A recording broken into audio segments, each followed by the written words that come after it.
style is an external expression of inner confidence. Like, we don't walk around with our resume and our personality traits on our forehead, but people see how we dress.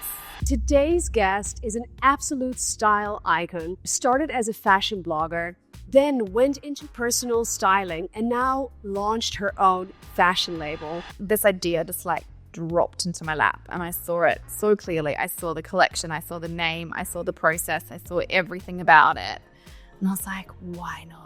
A lot of styling is actually science. Let's look at the fabric, the cut, the shape, the color. Not every garment is designed to fit every body. So you studied psychology and you work in fashion. And I'm like, yeah, have you met women? It's like they're intertwined. It's been bloody hard. Having support of my husband has been incredible. I was lucky enough to be able to use experts that I had worked with previously, and they've all been incredible because they know what they're doing in their space. So I've leaned on them really heavily, and they've all been incredibly supportive. Is there ever a situation where you're like, I love that you love that, and let's try something? Ooh. I am beyond excited to welcome to today's podcast, Caitlin Taylor. Dear Diary, it's 3 a.m. I'm on the floor of the girls' room holding my 3-year-old Tand because I couldn't possibly sit on the bed. I'm shattered with almost a decade of broken sleep, but my brain just won't stop. So many thoughts and lists and to-dos and haven't-dones. I'm thinking about my styling client yesterday and what's missing from her wardrobe and the content I have to plan and create tomorrow, as well as the bills that are due or overdue. And then a thought comes through loud and clear. I think I should start my own label because, I'm not busy enough with 3 small children and my own business. Oh, and did I mention we're in a recession? But hey, what could possibly go wrong? Welcome to the Powerhouse Diaries, the podcast for and by brave, bold, and badass business owners. If you're an entrepreneur who has outgrown those cookie-cutter business strategies and #girl boss cliches, you're in the right place. Because let's face it, entrepreneurship is at least equal parts messy buns and runny mascara as it is the highlight reel we see online. So let's get real about what it really takes to build and run a quote-unquote successful business, blood, sweat, and margaritas included. I'm your host, Yaela, your rebellious entrepreneurial fairy godmother, and join me as I sit down with rockstar female founders for the most juicy, deep, and meaningfuls around success, life, and everything in between. Now it's time for you to step into your powerhouse era. Welcome to the Powerhouse Diaries. Today's guest is an absolute style icon. Caitlin Taylor started as a fashion blogger, then went into personal styling, and now launched her own fashion label. She does so much more than just style and dress women. She empowers them and helps them navigate the big ups and downs through life, feeling more like themselves and more strong in who they are. So I am beyond excited to welcome to today's podcast, Caitlin Taylor. Hello. Hey. I'm so excited to have you here. Oh, yeah, just a side note for you guys. We just started this and the camera's died. So you never know. Hi. Oh, funny seeing you here. Yeah, so here we are. You started as a blogger. Like, how did that come about? Because we were talking about before how we're potentially not the generation that grew up online. So how did you start your blog? And most importantly, how did you turn that into a thriving business? Yeah, so I was studying journalism and I wanted to write about things that I loved. And I've always loved fashion. My mum used to call me a melder because I love shoes so much. And I'd get in trouble when I was a little kid because I'd go through 6 changes of clothes a day. And my mother would be like, the washing, which I completely get now. Always loved fashion, but was really interested in writing and kind of wanted to combine the two. So I was studying journalism. Ideally, I wanted to work in magazines. Back then, magazines were a big deal. It's the dream. It was the dream to be the editor of Clio or Cosmo. And my partner, then now husband, kind of said, there's this thing called a blog. You should jump on and write a blog. It's, people can read articles and things that you write. So I started writing about fashion. I was working in fashion at the time. So I got a job looking for this amazing Australian label that was just starting up at the time. And so I kind of had a foot in the door working in fashion. I was still studying writing and then, started this blog for something to do ultimately. Kept writing it throughout, I guess, probably 10 years in fashion, and then eventually was really enjoying working in a retail space, but went back to uni.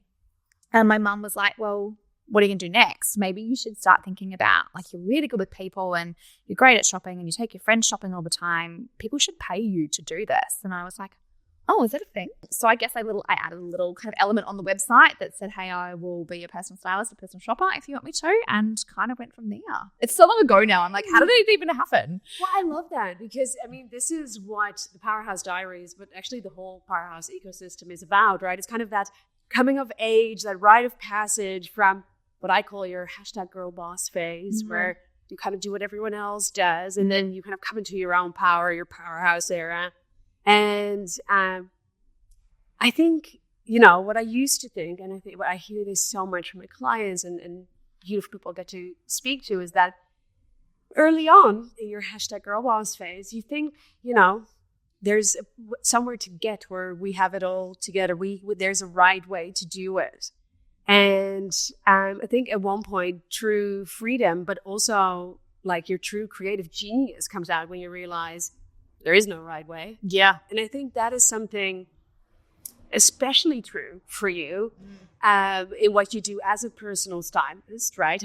How do you kind of help people, encourage them to find their own path in a world that is very trend-oriented and very kind of glitzy and glamoury on the outside? Yeah, great question. For me, ultimately, it's about, and I use the word style and personal style so much more than fashion. So I don't even think I work in fashion. Like, I think for me, it's much more about, I work with women to empower them. And the vessel that I use to do that is personal style. So what's really important for me is, and I have to learn this, or like kind of remind myself of this, that style is personal and it's about what you love and what brings you joy. And a lot of people get so overwhelmed with what's out there and what's on offer. And also, you go through these changes. So a lot of my clients are mums, or they've changed jobs, or they've gone back to work, or they've worked from home, or changing roles, and they don't know how to represent stylistically who they are now. So they've gone through some sort of transition. So for me, it's about helping mostly women, but I also work with men, but helping women discover who they are first when it comes to their style. And then helping them to actually translate that, I guess, into the clothes they put on their bodies. So every single client session starts with building my client style foundations. So what colors they love, what parts of their bodies they're the most confident about, and what words represent what they want their style to be. And then we do all that first before we even go near a shop or go near a closet or whatever we're doing. So really getting those foundations set first is important. Oh, I love that. And can you tell me, because I'm a big proponent of this, but I'd love your professional opinion on why it is so important to kind of have that outwardly expression. So you called it stylistically, I can't even say the word. Why is it so important to have that reflection on the outside? If you've gone through that transition, and I know where I am now. Why is that so important for for people? I think for me, I've got a saying that I use in a lot of my workshops that says style is an external expression of inner confidence. So if you know who you are inside, it's really easy to put that on the outside and to show people. We don't walk around with our resume and our personality traits on our forehead, but people see how we dress. So I think there's real power in how we dress. And I think the power starts with us. So if we feel good in what we're wearing, I think then we almost tick that box and forget about it, right? You can see, I can tell when someone's uncomfortable in something because they're fidgeting and fussing and they're worried about it. Whereas if someone's really confident and comfortable in what they're wearing, they're like, sweet, I've got my armor on. I'm good to go and do the thing that I'm good at doing. So they feel prepared, they feel safe, they feel confident. And people always ask me I'm speaking at an event, or I'm going to blah, blah, blah. What shall I wear? And my first response is whatever you feel the most comfortable in. What's a reflection of you and who you want to be. And that doesn't mean that everybody has to wear bright colors. I love a bright color. I'm a Queenslander. If you feel safest and most strong and powerful in khaki and navy, then wear khaki and navy. If you feel strong and powerful in jeans and a t-shirt, wear jeans and a t-shirt. Whatever represents you is the most important thing. Have you ever worked with someone who feels most confident and comfortable in something where you're like, there is no way I can be a stand for that? Is there ever a situation where you're like, I love that you love that, and let's try something else. Oh, no, because ultimately, as a client, you have to wear it. True. So my opinion doesn't matter in the end. My job is to facilitate you to find the things that represent you. But sometimes if, like, say, a color or a cut isn't, I guess, the best, I'm really hesitant to use the word flattering, right? Because it's a whole nother podcast. Like, you can wear stuff that's not flattering in inverted commas, but you still feel amazing in it. Yeah. But there are definitely colors is a good one, right? So there's colors that make your skin brighter and your eyes clearer and just make your features sing. And there's colors that make you, are you feeling okay? Like that kind of color. So I do pastels. Yeah, right. Yeah, I know that's me and mustard, which is boo. I love mustard, but so if I can show the mechanics and the science to people, and they understand the why, then it becomes quite clear to them, and they see, oh, actually, I understand why that's not my ideal color. But if someone is like, I love black, I feel safe in black, and black's not their ideal color, then power to them. Yeah. Ultimately, my job is to make people feel comfortable and confident in their clothes. And if that's something that I wouldn't personally wear, that's not my problem. I'm not the client. It's all about them. I love that. And I think you said something really powerful before around how it's almost like an armor, how clothes can be like an armor and help people really feel more ready to face life. Yeah, 100%. And especially, like you said, in those pivotal moments in life, those are often the moments that we question our identity and redefine our identity. And how do you manage the line or walk the line or skip across the line of almost like coaching slash counseling? Because I can imagine, if I look at myself, for example, at the pivotal moments in my life, even though I always kind of wholeheartedly say, like, I'm not a girly girl, I don't understand fashion and makeup, I do see like certain shifts as I shifted and kind of took on this new identity. But often in those moments, it's all still very much in turmoil. It's not like the dust has settled and you've come out the other side and you're like, here I am, bitches. Yeah. You still don't know. Boom. Yeah. Boom. Surprise. That's more in hindsight where you're like, funny that. How do you kind of navigate that? Because I can imagine it's a lot more than just style that comes across your desk. Yeah. I have a degree in psychology, which is super useful.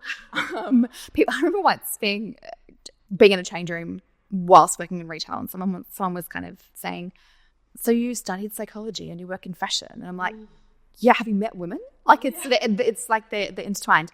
The biggest things for me are about coming down to the place where my client is. So again, it's really listening to what people need and listening to where they're at and what they're struggling with and understanding it from their perspective, and also reassuring them that my job is to do what they need with their style and help them on that next step rather than superimposing my style on them, I think is really important.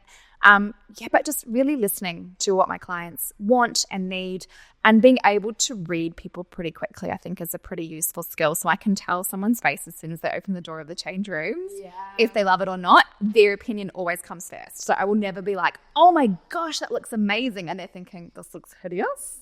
I'll always ask them first. But on the flip side, a lot of styling is actually science. So if we can break it down to the whys, so why does this work? Why does this not work? And externalize the why nots. So if something's not working on you, let's look at the fabric, the cut, the shape, the color. Does it match your style, personality? And it's not about these pants don't fit my bum. It's like, no, mate, those pants just aren't made to fit your amazing body. Like poo-poo pants. Not blaming the body, blaming the garment. So not every garment is designed to fit every body. Yes. So it's really about externalizing negative reactions, explaining the science, explaining the why something works, why something doesn't. People often have a gut feeling. They're like, I don't like this, but I'm not quite sure why I don't like it. So if we can break it down like that, take some of the emotion out of it. But also, like, often my clients will, not often, but I've had clients in tears within the first 20 minutes because of the overwhelm and the anxiety around fashion and style and the stress. And it's just letting them have their say and letting them let it out, and then reassuring them that my job is to help alleviate some of that stress and pressure. Yes. Absolutely. I can so imagine. It can be so overwhelming. I find it overwhelming at times as well. I'm really curious, though, in a world like you are all about celebrating everyone's unique style, their unique body parts, body shape, and really showcasing their identity.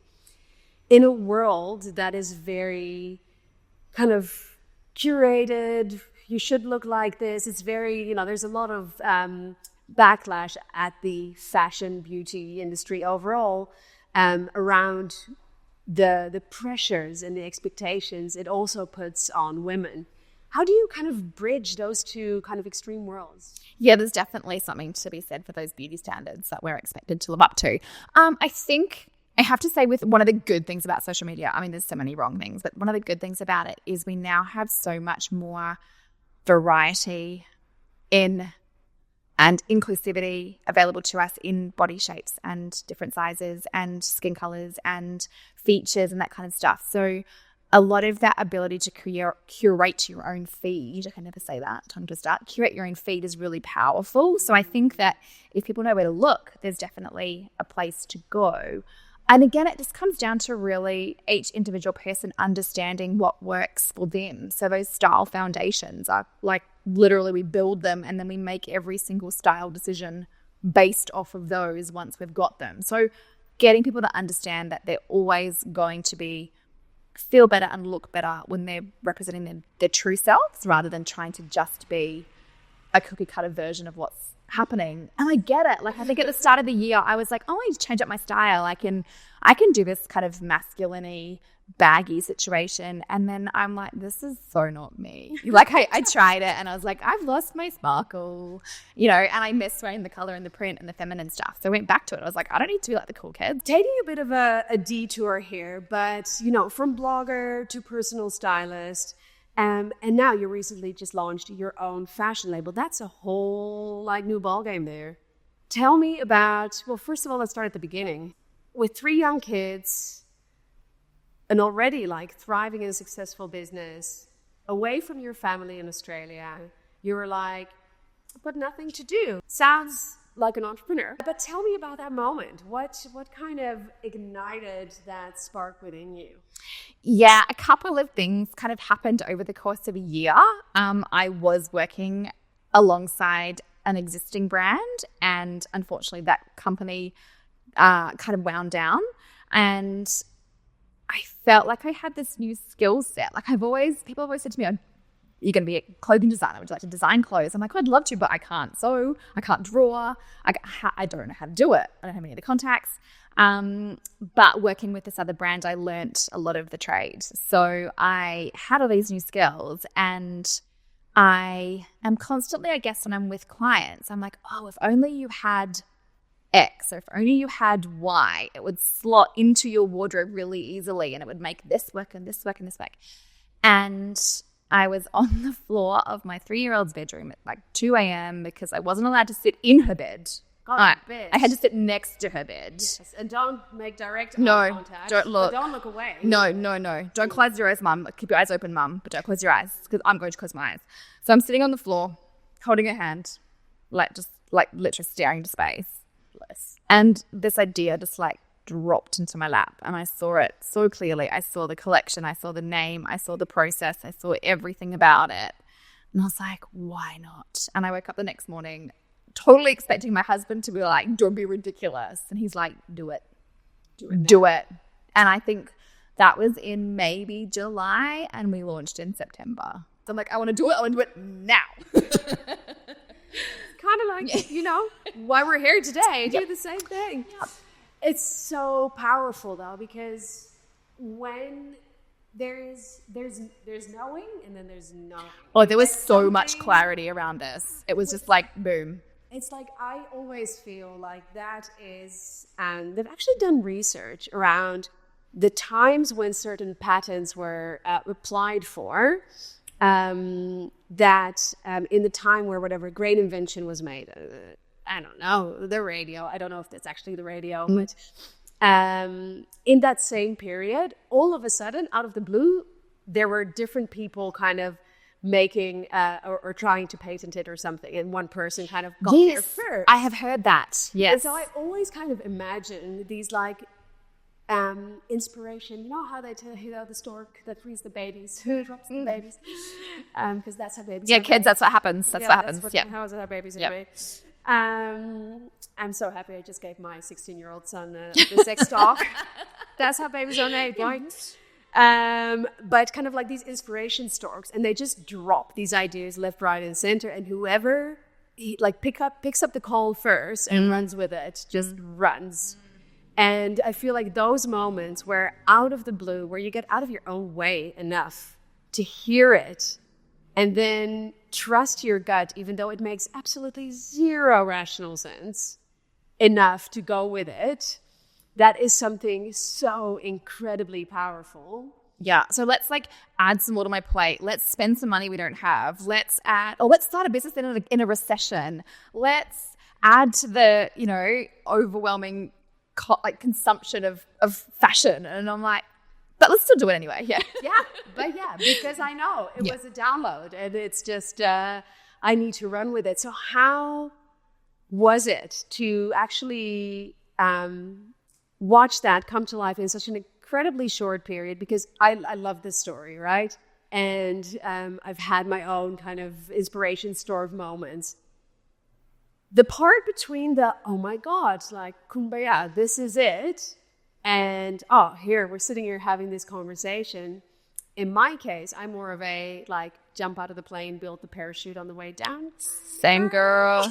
Same. So the path in between is interesting. Hard. I'd love to hear a little bit more about the reality. Yeah. It's been bloody hard. I think having support of my husband has been incredible. I was lucky enough to be able to use experts that I had worked with previously. So my pattern maker, my makers, my fabric suppliers, I had met in that previous role, and they've all been incredible because they know what they're doing in their space. So I've leaned on them really heavily, and they've all been incredibly supportive. My husband's definitely come on. He's a co-director of the business, so he's come on board. So my styling business is mine. I'm a sole trader. It's all me. But having my husband as part of the edit has been super helpful. Just having someone else you can download at. But I think also because I haven't done it before, I didn't know what I was getting into. No, otherwise you wouldn't have done it. Otherwise I wouldn't have done it. So, but I mean, there's something really cool about, and I probably haven't, we've just finished our first collection, our spring collection, and probably haven't even stopped to look back and go, holy cow, we did this thing, because we're already in the throes of launching summer. So, and that's fashion for you, because I grew up in a fashion family. Both my grandfathers, my father, I grew up in the wholesale fashion world, and I am so not a fashion girly myself. But the one thing I remember from my childhood is they were always a year or at least 6 months ahead. And they were just it was very, very confusing. They were living already in their head in a different season, in a different time. Yeah, I really struggled with that. So how the edit works is we work off pre-orders, because it's really important to me that we keep it made here in New Zealand. So we pre-order, which means that you can basically go on the website, choose your style, your size, your color, and we make to order. So we have no excess. We're not having to put a huge amount of capital into making the styles, because you've bought your style, then we get it paid to be made. So it keeps the excess really low. It keeps the waste really low. It's really sustainable. But by the third, so we drop each season 3 times. So you get 3 bites of the cherry. By the third drop of spring, I'd already designed summer and thinking about photo shoots. And I was like, poo-poo spring, let's bring on summer. So I found it really hard to get back into the mindset of, no, I still need to be talking about spring and excited about spring and promoting spring. And because for some people, this is for everyone, it's a really big purchase. Because we're made in New Zealand and we've got beautiful fabrics, it's not fast fashion. No. It's not super expensive, but it's not fast fashion. So it is an investment for people. And I want them to feel like they're getting pieces that have got longevity. And that's super important for me. So the edit is statement staples. These aren't trend-driven pieces. They're pieces that will slot into your wardrobe that you can have in 10 years' time. Yeah. And I need to be careful that I don't get excited so much by the next one that I forget about the goodness in the previous season. So that was really hard to keep my head around. That is, I mean, you could put that on a tile, and that's not just true for the previous season and for your clients. It's true in life, really. How do you 100%. maintain you're a mother of 3 young girls, you have your styling business, you've just launched the edit. Life is, your plate's deliciously full. Yep. It's quick. Life is quick. There's always something onto the next thing. Yeah. So how do you maintain that sense of presence, and how do you, create enough space and time to come back to yourself? Because, well, the truth is, those moments, those like inspiration-stored moments, don't happen when you're running around. No. They don't happen when you're like chasing whatever next big thing. They happen when you get out of your own way, when you're sitting at 2 a.m. on your daughter's bedroom floor. Yeah. What was really interesting is I was on a retreat recently and we had a workship on human design. Oh, I love that. Yeah. So that's a whole Google human design. My decision-making process is wait for clarity. And I am such a gut instinct person by nature that I struggled with that when I found out that that was my ideal decision-making process. I was like, really? Sure? Did you get my birthday right? But all of the best decisions I have made have been about, I might make the initial, hey, this is a good idea, but rather than jumping in with 2 feet, giving myself that break to see the clarity has been really important. And that's how the edit came about. So I think going forward for me, it's about understanding that I need, like you said, I need to make space to have some clarity. In a practical sense, planning has been a game changer. And I'm a right brainer. I'm a creative. But planning my day, week, month, quarter, year has been so crucial in terms of not getting overwhelmed by keeping on track, because I have 100% shiny object syndrome. Hence the, what do you mean summer? What do you mean spring? Boo-poo, summer.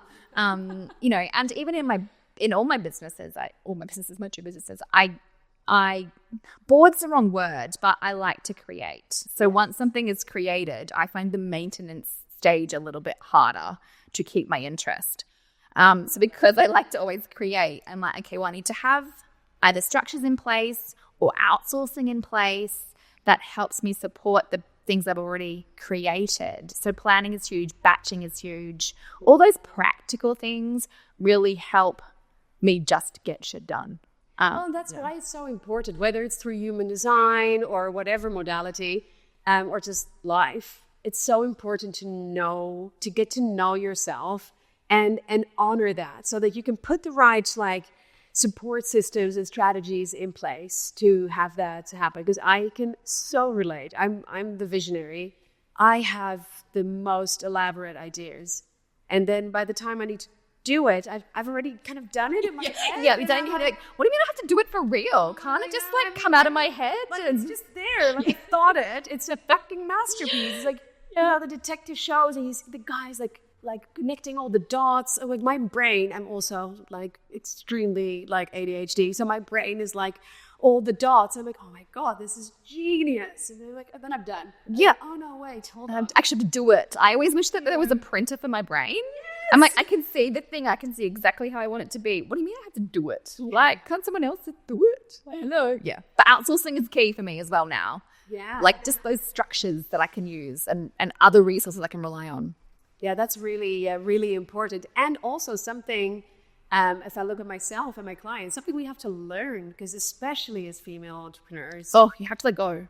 Oh. Guess what? You're not always the best at all the things. No. That was the biggest thing for me. And I think because what I've outsourced is some of my social media content. And I'm a natural creator. I have a comms background. But it's been a game changer because she does it better than I would. Now, let me ask you, because time flies when we're doing these things. And also, but let me ask you, I'm very curious, what's your most, I call it the fabulous fuck up. And what I mean by fabulous fuck up is it's in hindsight, you're fuck, how could I have done this? And it really brought you to your knees. And if that hadn't happened, if you hadn't done that, you wouldn't be where you were today. Yeah, great question. So one of the services I offer is an online membership. And I've had a couple of iterations of that across the years. Like it used to be like a subscription email. And, this is before lockdown. So it was before all those platforms that made it really easy to facilitate online subscriptions were around. So I had this thing called Style Mail, which was cool, but then it became like a lot of work versus basically what I was earning for it. And then I tried doing a couple of different ones, and one of them was more of a foray into confidence in general. But I never wanted to do it. Like, I never wanted to create the content. And I felt like, okay, I'm style I can do. But like that bigger picture piece, I felt like imposter syndrome was huge. I'm like, I'm not loving this. I'm not sure that what I'm saying or doing or showing or sharing is right or useful. And I did it for a year and I pulled the pin. And that was a really big learning because I'm like, I'm not enjoying this. I'm not getting the traction. I didn't want to promote it because it didn't feel authentic. Yeah. But from that grew the Style Circle, which is my current iteration of that online membership. And I bloody love it. And I've got an incredible community and it resonates and it works and I enjoy creating the content. So I guess it was that like, I had to try all the versions of it before I found the version that worked for me. And I think when I think about it, the confidence project was not ultimately my idea. It was a suggestion from someone else. And my gut was like, don't think so. And then you override it mentally. You're like, oh, it makes sense, Yep. you know? Yep, totally. It's probably a suggestion from a couple of people. And so I think in general, not trusting my gut. And I think sometimes when you have an expert in a field tell you something and you're like, yeah, it doesn't sit with me. But sure, thank you. Yeah, because we also sometimes outsource our power. Yeah. And we're like, well, If that's how they want to do it, then that sounds fine. Yeah. So that was like probably not my best idea, but it grew the Style Circle. Yeah. So yeah, silver lining. Yeah, well, I mean, and that's how you learn, right? There's this quote, God, I no idea who said it, but success is nothing more than getting up just one more time than you fall down. Correct. And people thinking that success is not about falling like flat on your face. It's just about falling flat on your face so many times. Keep trying again, despite all reason. And then one more time getting up and being like, oh, this works. But you don't just hit success. You don't just get there and go, I did success today. Like it's not a success. It's a success. It's not a verb. It's not a thing you do. And also it changes. And thank God, like what I defined as success and what felt fulfilling 5 years ago, 10 years ago in my past businesses is wildly different. So it's wildly personal as well as ever-changing because we are ever-changing. Our style is ever-changing and therefore our version of success. Correct. And with that, we always do as a last question, kind of flipping the script. Mm-hmm. So do you have any questions you would like to ask? I do. So I feel like a lot of questions in podcasts are always like, what's the best advice you got? And blah, blah, blah. What advice would you give? What is the worst piece of business or life advice that you have ever received? You've just gone, huh? I feel like it's a double-edged sword. Oh, first of all, what a deliciously juicy question. It's a double-edged sword, kind of in the same way as we're talking about the fabulous fuck-up. And I have spent more money than I care to remember, actually, on programs and coaches and gurus when I was in my, girl boss phase, looking for the answer. And I think there's not one specific piece of advice that was really, really bad. I think what was really harmful, but also necessary in hindsight to get where I am today, is the idea that is being sold to you by so many coaches and gurus. And you know what? I've probably done it too, right? I also have a business coaching part of the Powerhouse Alliance. And when I first started that, I did what I was modeled, as in like, I have the answer.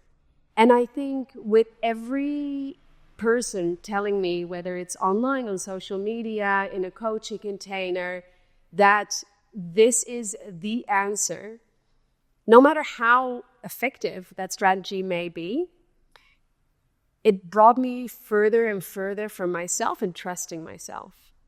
And every time that I got that advice, use this template, this is the strategy, this is how it should look, this is what, with the best of intentions, 99.9% of the time, what it did is it reinforced within me the belief that I didn't know, my own intuition and gut couldn't be trusted. And that in itself, regardless of the content of the advice, was super harmful, I think. And that's true in life and in business. So it's a tough line that you, I think, also navigate. And that's what we're talking about, like you're talking about. It's their style. If it makes them feel great, that is what it's about. And at the same time, they hire you for your guidance. Yeah. So like walking that line between wanting to be of service and helping people, because I know with the like ridiculous amount of experience and value that I can potentially add, but constantly having to check myself that I'm not projecting my answer onto anyone or my style, because it chips away at your sense of self. And that silver bullet, I think there's no easy way. There's no easy out. There's no hack. There's no back door. You just have to put in the work. Yeah, and you have to face plant. Yeah. And I think what I'm trying to do with this podcast, for example, is to share the real stories, because we don't all have to face plant in the same way. So we can learn from each other's experiences and stories. And I think it's very important that we don't just project this shiny version of ourselves in business, because, I mean, that creates a whole different level of imposter syndrome and anxiety. And it's like trying on clothes, right? So you go into a change room and you might take 10 garments in and 2 of them look good. Yes, I love that. So it's okay that the other 8 don't, but you tried and and so now you know what to look for next time. And then I think it is like that. So it's almost that whole try before you buy. And if it doesn't suit you, next. Thank you. Next. Thank you. And also don't hold on to a mistake just because you spent a long time making it. Yeah. So don't hold on to that dress just because it costs you a lot of money. Exactly. It doesn't work. Time to go. If you have it, like I have it so many things. I'm like, one day I'll wear it. Yeah. That one day has never come. Time to go. Yeah. Caitlin, thank you so much. My pleasure. I really, really appreciate it. For anyone listening and viewing, in the show notes, you'll find all Caitlin's information, so you can give her a good stalk online. Don't be creepy. I mean, maybe be a little bit creepy. It's a little bit creepy, fine, yes. She's used to it. But yeah, give her a follow, give her a stalk, and thank you so much for being here today. I so appreciate, and thank you for doing half the interview twice, because the cat. My pleasure. I'm a star.